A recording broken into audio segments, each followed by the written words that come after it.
Hey everyone! Today I'm here to do the third of the 4 palettes in Glamlite Happy Hour, and that would be the wine palette.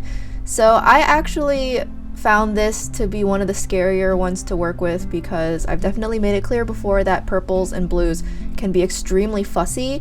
However, I was pleasantly surprised. As you will see throughout the entire course of this video, these purples are surprisingly flattering and were extremely easy to work with compared to other purples I've had to finagle with in the past.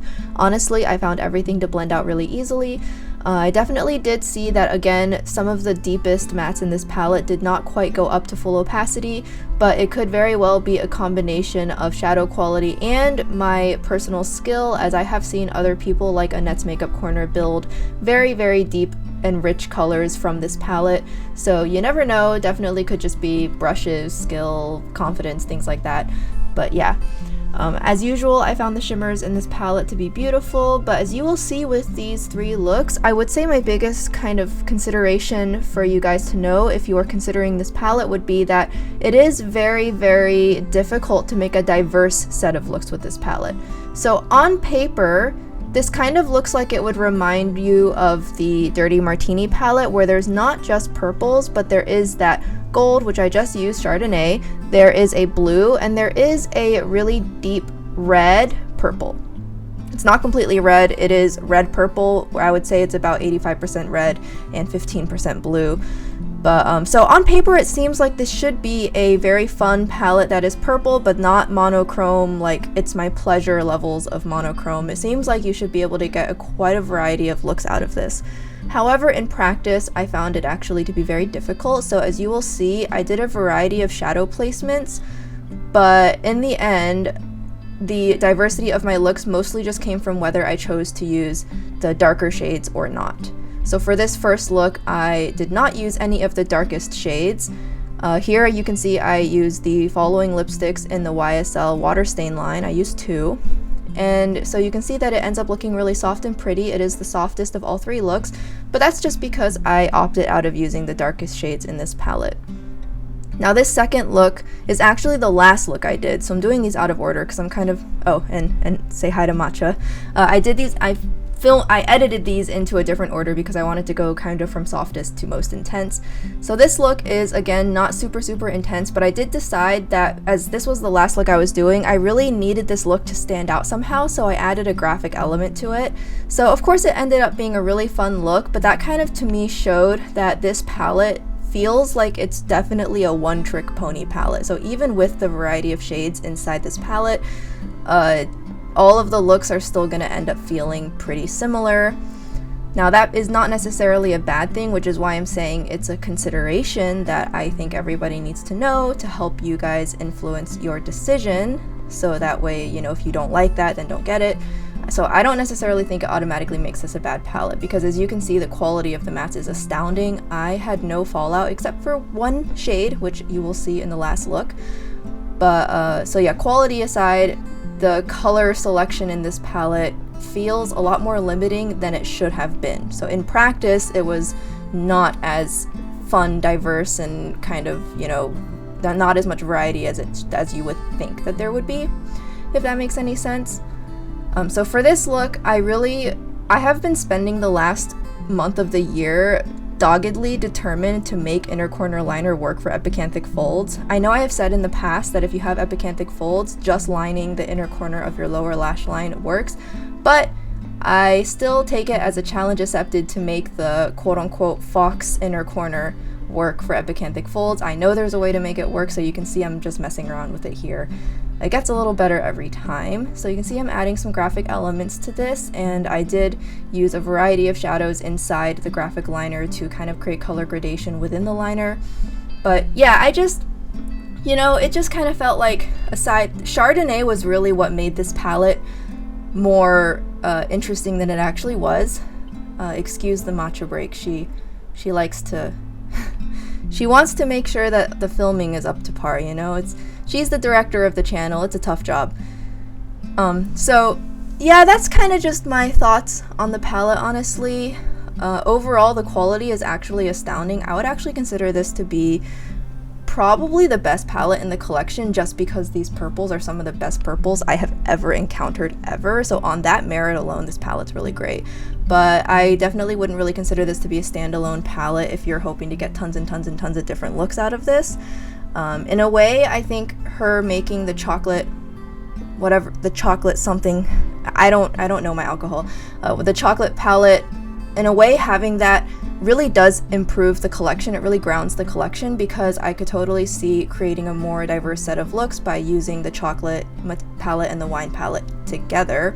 Would definitely be really cool. I would have loved to see more red tones, more red purple tones in this palette since it is wine themed. Chardonnay definitely reminds me of the lighter colored wines that my mom very specifically hates. But there's no real representation from the darker red wines I see in the store. I do not know my alcohol, so you don't need to bother correcting me because I don't drink. But yeah, I just felt like the whole color spectrum of wines that I see at the ABC store is not really represented in this palette, so I didn't really feel like it's super winey. But yeah, you can see that I definitely just kind of went all out for this. Had a lot of fun. I love how swirly this was. I kind of consider this practice for when I work on the Morphe and Pony collaboration, which oops, that needs to get done. But yeah, that's really all I have to say. It pains me to say that, but yeah. So to finish off this look, I just want to let you guys know I did use black liner. I drew a small wing on the outer corner, and then I did go over a portion of the inner corner liner with black liner. So that's why you can see it looks a little bit more intense now.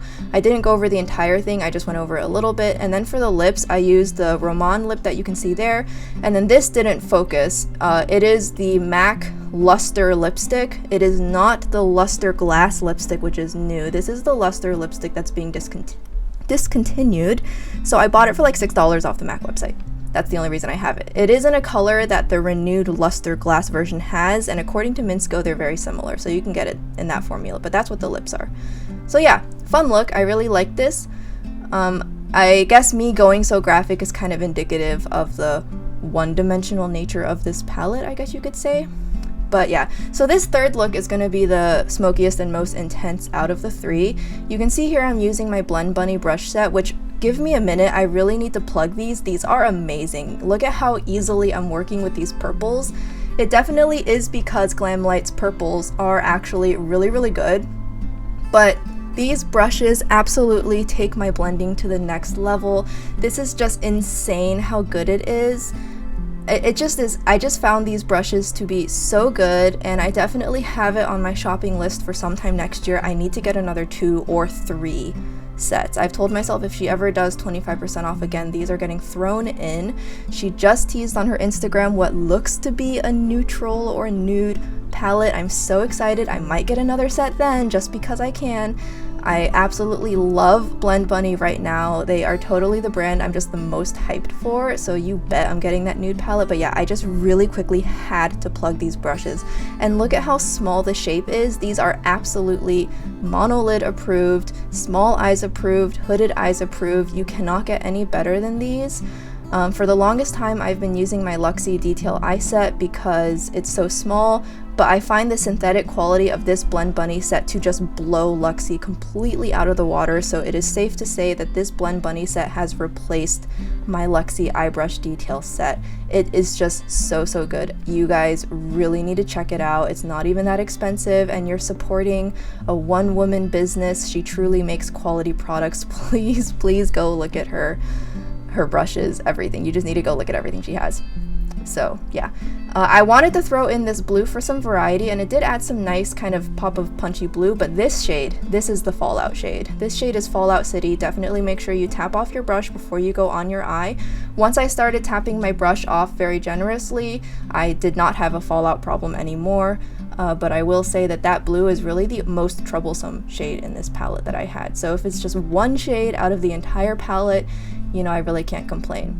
So as you can see, I used Chardonnay in some form in all 3 looks because I felt like Chardonnay really was just like the shade to use to make the looks not look super, super boring, I guess. Hard to explain.